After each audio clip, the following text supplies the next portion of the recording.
Director Lakshmi Priya Devi की film Boong को BAFTA में best children and family film का सम्मान मिला। लेकिन फिल्म देखने के बाद महसूस होता है कि ये महज बच्चों या माँ बेटे की कहानी नहीं है। इसके भीतर राजनीतिक अस्थिरता, नस्लीय तनाव, अलगाववादी आंदोलन, बॉलीवुड फिल्मों पर बैन, आउटसाइडर का सवाल, सिंगल मदर की चुनौतियां, पुरुष सत्तात्मक सोच और विस्थापन जैसी कई परतें मौजूद हैं।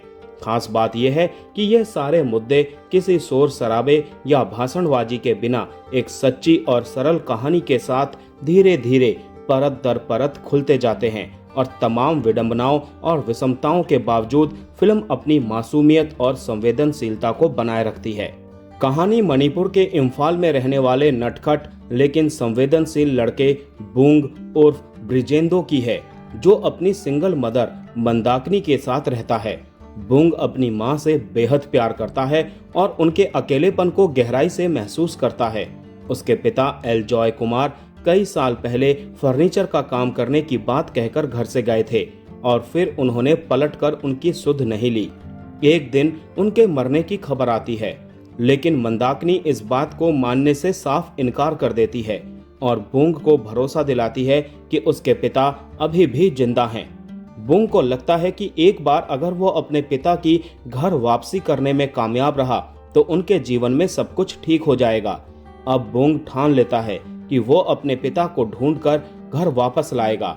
इस मिशन में उसका साथ देता है उसका क्लासमेट और जिगरी दोस्त राजू अग्रवाल। भले ही राजू उस इलाके में आउटसाइडर माना जाता है, लेकिन उसकी दोस्ती बूंग के लिए सबसे बड़ी ताकत बन जाती है। राजू के पिता सुधीर अग्रवाल भी बूंग और उसकी मां के प्रति सहानुभूति रखते हैं। हालांकि इस वजह से उन्हें स्थानीय लोगों के ताने भी सुनने पड़ते हैं। इसी बीच बूंग और राजू अपनी क्लासमेट जूलियाना के दादा की कॉफिन बॉक्स वाली वैन में छिपकर एक साहसिक सफर पर निकल पड़ते हैं और बूंग के पिता की तलाश में म्यांमार की ओर पहुंच जाते हैं। अब सवाल यह है कि क्या एल जॉय कुमार सच में जिंदा हैं और क्या बूंग उन्हें ढूंढकर अपने मां के पास वापस ला पाएगा? इन सवालों के जवाब बूंग की इसी भावनात्मक और रोमांचक यात्रा में मिलते हैं। डायरेक्टर लक्ष्मी प्रिया देवी की यह फिल्म पानी में बहते उस पत्ते की तरह है जो एक साथ भीगा भी लगता है और सूखा भी। बड़े मुद्दों को कहने के लिए वो किसी नाटकीयता का सहारा नहीं लेती, बच्चों की मासूम और सहज दृष्टि के जरिए अपनी बात कहती है। ऊपर से ये एक छोटे कस्बे की कहानी लगती है, लेकिन एक बच्चे की मासूम तलाश से शुरू होकर ये धीरे धीरे भारत के उत्तर पूर्वी सीमावर्ती जीवन की बड़ी तस्वीर सामने रखती है। किरदारों की बुनावट इतनी स्वाभाविक है कि यहाँ हीरो और विलन का फर्क मिट जाता है और हर चरित्र अपने दायरे में सच्चा लगता है। बूंग और उसके बाहर वाले दोस्त राजू की नोकझोंक और अपनापन दोस्ती की खूबसूरत मिसाल बनकर उभरता है।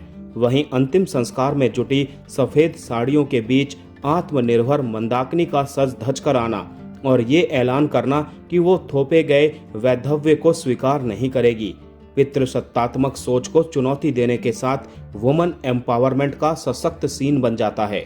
बूंग के अपने पिता की सच्चाई जान लेने वाला क्षण दिल चीर देता है, मगर यही फिल्म ये भी याद दिलाती है कि जीवन हमेशा मनमाफिक नहीं होता। कई बार कड़वी सच्चाइयां हमें नए सिरे से जीना सिखाती हैं। यही वजह है कि उदासी और आघात के बावजूद फिल्म बोझिल नहीं होती, बल्कि मंथर और संतुलित गति से आगे बढ़ती है। मडोना के मशहूर गाने लाइक अ वर्जिन का इस्तेमाल भी बेहद दिलकश ढंग से किया गया है। वहीं छायाकार तनय सातम मणिपुर के प्राकृतिक सौंदर्य को सादगी और संवेदना के साथ कैमरे में कैद करते हुए उसके जटिल सामाजिक माहौल की झलक भी बारीकी से सामने लाते हैं। अगर एक्टिंग की बात की जाए तो फिल्म के केंद्र में बूंग का किरदार है, जिसे गोगुन किपचेन ने बेहद स्वाभाविक ढंग से निभाया है। उनका नटखटपन, चंचलता और मार्मिक भाव प्रदर्शन फिल्म का सेंटर ऑफ अट्रैक्शन है। शांत मगर मजबूत इरादों वाली सिंगल मदर मंदाकिनी को बाला हिजाम ने बहुत ही खूबसूरती से जिया है। राजू अग्रवाल और जूलियाना जैसे दोस्तों के रूप में अंगोम सनामाथुम और नमेतिया ने बूंग उर्फ गुगुन का खूब साथ दिया है।